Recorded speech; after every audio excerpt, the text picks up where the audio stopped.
Hello and welcome to You Ask For It. I'm your host, Ann Page. Today I'm going to begin my show in a very unusual way. Before I introduce my wonderful guest today, I'd like to tell you a little story.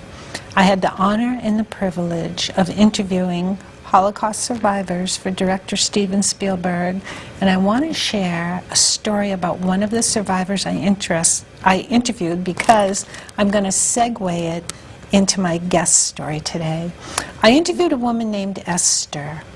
She had worked in a camp kitchen in Auschwitz, and she every day would put a morsel of food under each one of her arms, and she would go back to the barracks where she was living, and she shared that food with a woman named Rosalie. Well, Rosalie and Esther were separated when they were liberated. Rosalie went to California and Esther went to Canada, and they never saw each other again. Esther had a beautiful life, she had a wonderful family, but at some point her husband became ill and he passed away, and Esther moved to South Florida in an apartment building. Rosalie lived in California. Every day after she was liberated, when she put her foot on the floor, when she woke up in the morning, she said, "God bless Esther, wherever she is." Well, 50 years later, Rosalie had a friend who lived in that apartment building that Esther lived in South Florida. And she went there. And she was up on the roof where the pool was. And she looked across the pool and she saw this woman. And she looked at her and she looked at her and she began walking around the circumference of the pool. And she walked up to her and she said, "Esther, it's Rosalie. You saved my life." Well, when I interviewed them, I said to Rosalie, "How did you recognize Esther after 50 years?" She said, "Look at her. She has the face of an angel." Oh. Well, my guest today has the face of an angel. Her name is... Am I on camera right now? Her name is LauraBenedict. She's the owner of the Red Barn restaurant in Augusta. And when I looked at Esther, I looked at her, her face was glowing. When she smiled, she looked like the sun, and so do you, Laura.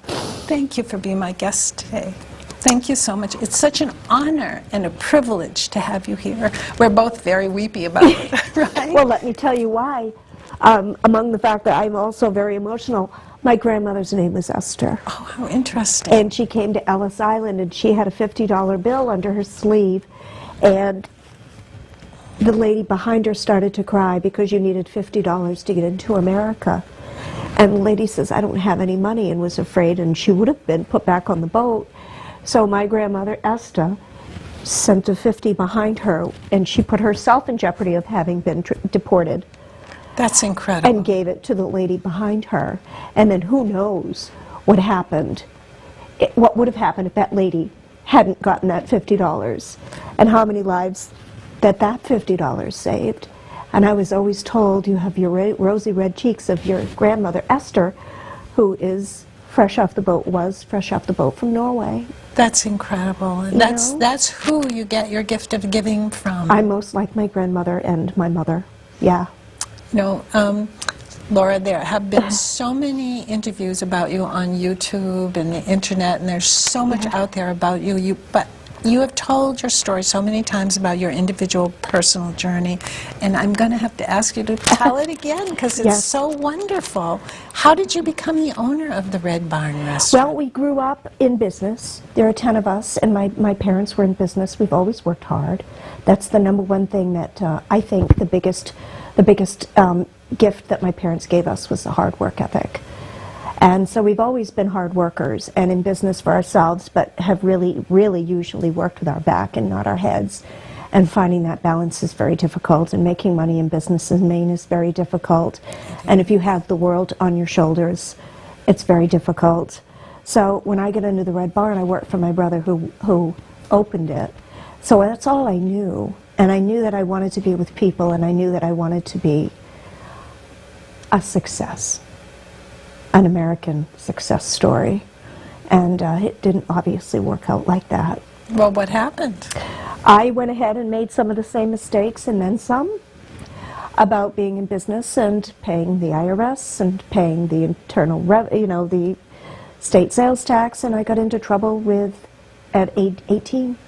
I just went right into a mountain of debt. I didn't know how to run a business. I knew how to work in a business. And then, of course, you've got to be able to manage people that work for you. And it was too much, the ordering and the scheduling and the bill paying. I wasn't equipped. I wasn't equipped for that on any level. So what did you do? Struggled, cried myself to sleep, made more mistakes out of desperation, and proceeded to, out of sheer tenacity, I think, struggle for another 20 years, making the same mistakes over and over again. I did learn from my father how to do that. And not learning fast enough, and million-dollar mistakes. I made more million-dollar mistakes, I guarantee, than Bill Gates has. I guarantee it. And it's so hard for me to believe that I'm still in business. Nobody should be under those circumstances. But it's very encouraging for people to be tenacious and go forward in spite of their mistakes. If I could talk to me when I was that age, now, if I could have a conversation, so when I see businesses and I see people that come in, and I really would like to talk to them and say, you know, geez, if you were to just for a second, think about something other than making money. Just for a second, don't worry about the debt, the mountain of debt. Don't worry about the problems that that's all I did. And was worry about things that hadn't happened yet, which made me make mistakes, which made me worry, which made me make mistakes. And I was awful at running a business, as bad as anybody could be. And I'm only in business today because I didn't give up. Did you have mentors or anyone who stepped in to help you? No. You made every mistake and learned on your own? I made every mistake. Well, my mother, who was my muse and my life source, obviously, and everything there is to be about beauty. My mother would try, because they were in business too, and they made huge mistakes. And my mother, of course, being my mother, she was so worried about me all the time, understandably. Are you a mother? Yes, I am. A mother knows everything. They just do. So Mom would know that I was about to make the biggest mistake of my life. Mom knew that if you didn't pay the IRS, it was a really bad thing, and it was only going to get worse. And she knew from her own mistakes. And she tried to talk to me. But I had to find out for myself, and that was the one thing that must have been very difficult for her, was to say nothing. Sometimes you have to let go. And that was hard for her. I could tell looking back now, I can tell that look when she gave it to me, that she knew I wasn't going to hear it. And she had to not say it because she didn't want to, it was hard. Now that I look back as an adult daughter that's been through a lot, because Mom died in 2011, I could remember that look on her face when she knew she wasn't reaching me. Mm-hmm. And I still thought I knew better. And now, of course, when she died, I was better at doing what I was doing. I was thinking smarter, and my attitude, and I'd started to turn the corner when it came to actually running a business well. Mercifully, she saw that before she died. Well, you're certainly running it well. I was there yesterday, yes, and I had your seafood chowder, which, by the way, was the most delicious seafood chowder I've ever eaten in my life. It's a calling card. It's something that few people can do because it's so expensive to make. And if the volume isn't there, you can't make any money doing it. But it wasn't expensive to purchase. I thought it was extremely reasonable. No, but you've got to sell thousands of servings a day. High volume is a tricky thing. And we have high volume, mercifully. I didn't know what that was. Right. We've got great help and stuff, but again, Anne, it took 40 years of just trying to put one foot in front of the other. And every time I took one step forward, I thought, it was gonna get me, you know. I would get walloped and take 10 steps back. Today I have people that I trust. Today I listen. Today I have mentors, which I didn't have sense enough to listen to back then. Well, and you have very happy employees. Yes. I was really touched by the way I was treated. And very low turnover, and they didn't know you. No, they didn't know me, but they were so nice to me. They're lovely. I mean, not only that, the customers, they embraced me. They invited me to sit with them. Yes, yeah, that's awesome. It was fantastic. That I didn't see, which is great. That's the way it is. What happens at the barn is that it's like this big warm hug that a business could give you. The four walls just contain what's right about the world, if I have anything to say about it. And those things, they're not manifested in any way. I mean, those things are real, and it's almost tangible. But it's hard to pull off if it's not genuine. Well, it's genuine, and it did feel like a big warm hug. Yeah. And a lot more happens there than just serving food, too, because Yes. you have been on a journey of giving and philanthropy Yes. that is unparalleled. I've never heard of it, and I'd like you to share some of this with my audience. Well, it was something that was born out of absolute desperation. I had filed for bankruptcy for the 5th time, and I didn't have enough money to file. It would have cost money to go to a lawyer, my attorney, and he told me it was going to be $1,153 to file, and I didn't have the money to file for bankruptcy. So I got an inadvertent order that the guy just must have been confused because he dropped food off that I didn't order, and I took it, locked the door behind him. That was December 2010, and opened the door up and gave the food away because I was $2 million in debt. So what difference did it make if I was $2,002,000 in debt? So that's what I did, and I get so emotional. That's why I have this. But I gave the food away, and when I did that, there was this makeshift sign. I didn't have any 8s, so I made H's out of 8s, 8s and 8s out of 8. It was awful looking. And I put the sign up that said, free food donation only. And the 6th grade St. Michael's class came in, very beautiful school, and they came in and they worked, these young 6th grade, so they were only 11, and they came in and they brought some people with them, and they paid more money, like $10 for a chicken snack, suggested $5 donation, and they walked out with over $3,000. That's incredible. And I watched that energy, and I felt my dining room come alive for the first time ever. And it was such a depressing place for me because I'd taken so much of my life and poured it into this, and I had nothing to show for it. And that day that I was going to close, and I found out I couldn't even do the bankruptcy thing, it's pretty hard to swallow. So I was like, that happened, and that sparked me. And then something came alive in me, and I said, what just happened? These kids were happy, their parents were happy, and then the word started to spread. There's this crazy lady on the east side of the river. Before, the new bridge was just built, that's giving food away.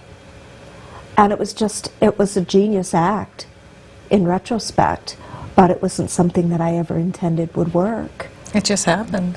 Some of the best ideas just happen. And that just happened. So I said, how am I going to tap into that again? Because now I'm still $2 million in debt and too broke to file for bankruptcy. So how am I going to do that again? How am I going to get another inadvertent order? How am I going to create this buzz and sustain it? So I proceeded to, and I'm not proud to admit this, I went out and I made promises I couldn't keep, and I wrote checks I couldn't cash, and a gift to gab. And I got some more product, and I kept going with that. And then it started to take hold. It's pretty hard to imagine. It is. And how much money to date, approximately, have you raised? Well, I just put on the sign today. My nephew put it up, and I still didn't quite believe it, because those things are so unnatural for me to think, because of all the mistakes I've made and all of the shameful things that I've done that I wish people didn't have to. The humility. I was so humiliated my whole life, really, because I just didn't have the tools to keep going in the right direction.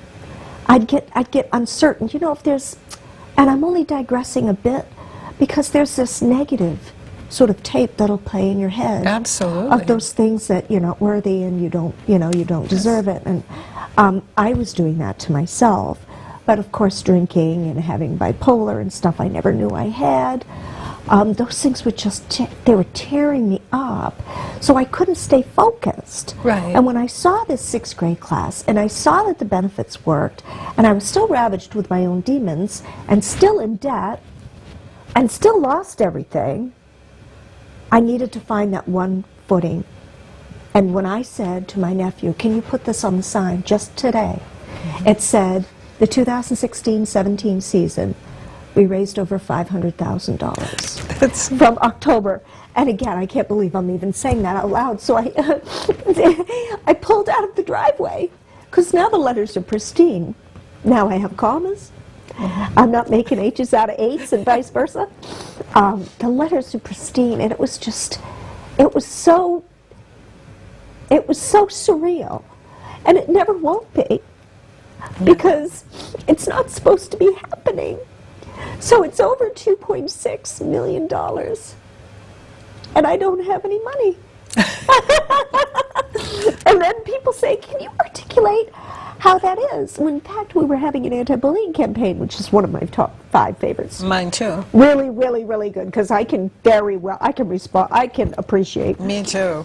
It was hard for me on so many levels to have those black t-shirts and seeing all these beautiful, powerful people come. And I was thinking to myself, boy, I could have used that at age 8. I would have loved to have had those friends. And that education. Stand up for me like that. Boy, that I would have felt like a hero. Sure. So, in my capacity at 50 years old, I went back there. And I stood with that black shirt on at 50 years old, a little wider, a little taller than I was then. And I stood there and I went, there. That's the way I can help. Exactly. So to be able to relate and to help and to go back, and it's just like, I don't know how it works. But I don't question anything anymore. You don't need to. I have a logical brain, and if you were to use logic, it wouldn't add up. Well, so I think it's awesome that I just go, what's going to happen today? If we don't raise one more dime, which won't happen, right, it won't be because I didn't try. And that's all you can expect people to do. Exactly. And when you create what I think is this revolution, one smile at a time. I wrote on Facebook, I was armed with a smile. That's all I had. But that was enough to get this. I consider it a revolution. I really do. It is a revolution. I really do, because you can get swept up with it. It can be.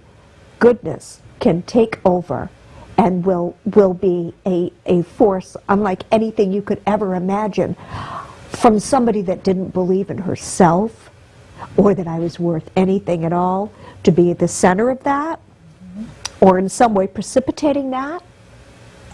Pretty unbelievable. It won't ever sink in, because it shouldn't. That's true. Because questioning anything that's good, in my estimation, it kind of takes away why it is that it's happening at all. I don't know. It's hard for me. I don't have any money. How do you give away 10,000, 15,000? One night, 28,000 in 2 hours. Incredible. I feel like I'm on a rocket ship. Right. And let me tell you how you do that. You ask. I took the money that came through the door, like I did with those 6th graders in 2010, right, and I gave it to the Belanger family.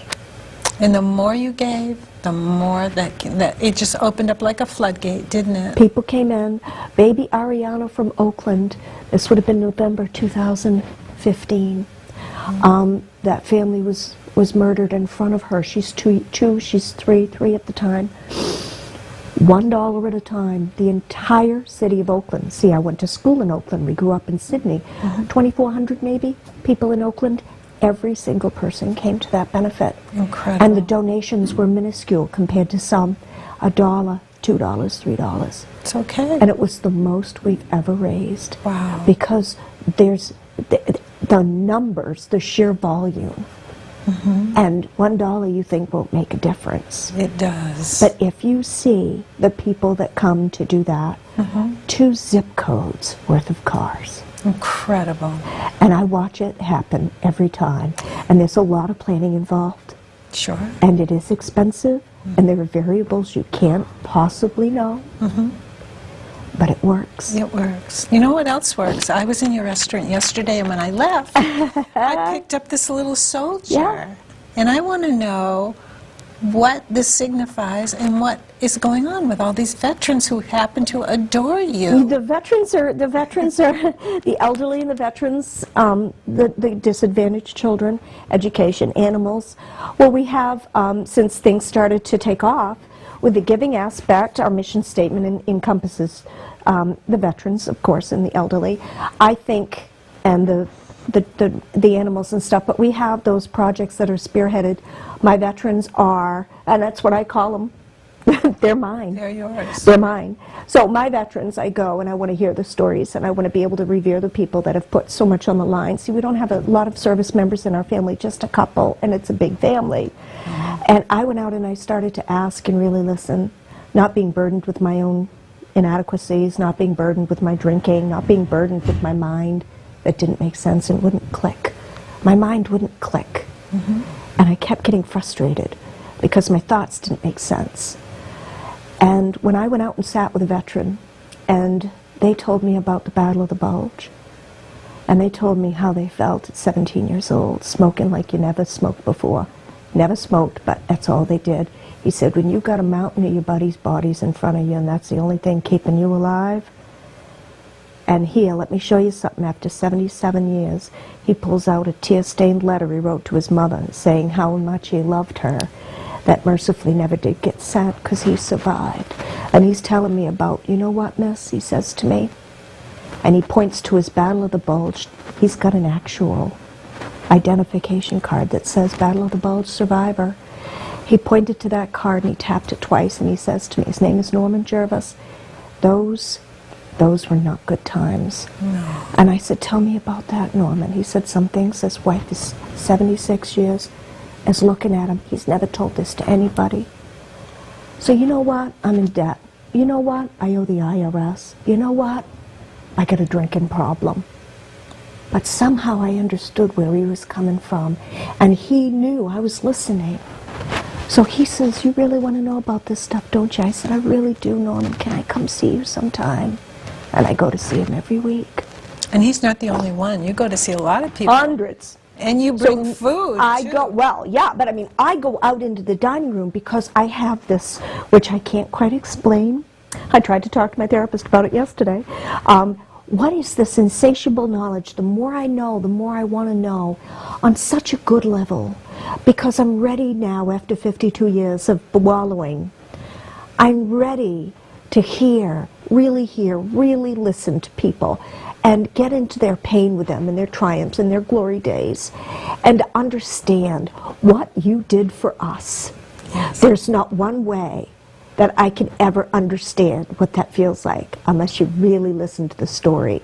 And I felt on some level that I could, for this long, understand the frightened young man he was that smoked like a fiend because that's all you did when you were that nervous. He said we all took up smoking because there was nothing else we needed to do something. And I was just listening to a man, and I'm like, that's one of 100,000 stories that I hear.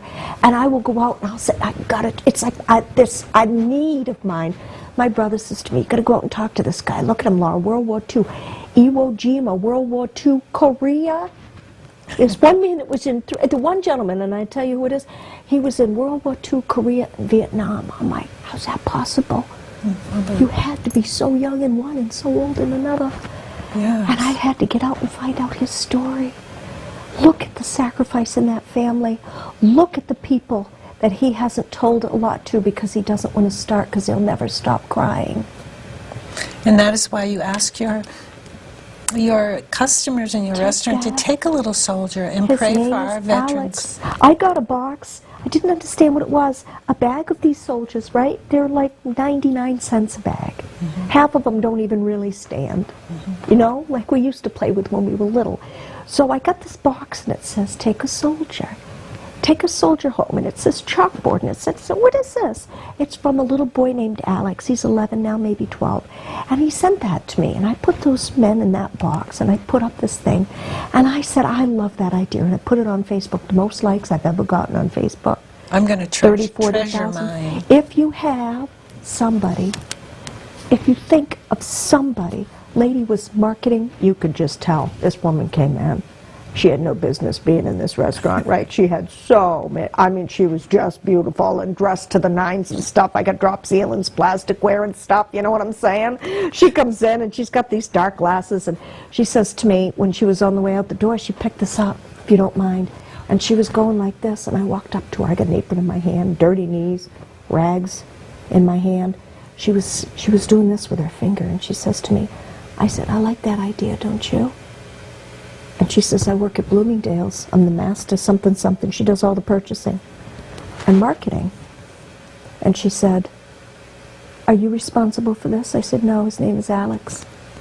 He's responsible for that. And she says, I said, you know, you can buy 5,000 of those at Bloomingdale's for $1. She looks at me, she said, but you can't put a price on this. Oh. I'm so glad I came today. And I said, well, thank you. Her name was Anne. Touching. And I said, take more than one. She goes, no, I just need one. There's a soldier that's going to be in my heart, and I'm going to put it right next to my window, and I'm going to think of him every single day. And here's the deal. I said, what? He's never coming home. But he'll be with me always. And she walks out the door. Here's a woman that took a wrong turn. They came into a barn-shaped restaurant, red with purple trim, and walked out feeling as though... Well, they say there's no coincidences. I wonder. I used to think not. I used to think not. But I bet you that was supposed to happen. Like when you came in, you didn't have to do a pre-interview, and I didn't even know who you were. And I said yes to something I don't still even know what we're doing here. But it's because people are supposed to connect, and there's such a yearning and a desire for people to say, hey, let's gravitate towards goodness. Let's just try doing the right thing. Let's put one step ahead of the other. Let's forget the mortgage is due. Let's forget your husband just walked out the door. Let's forget that you're the last hired and you're probably going to be the first to go.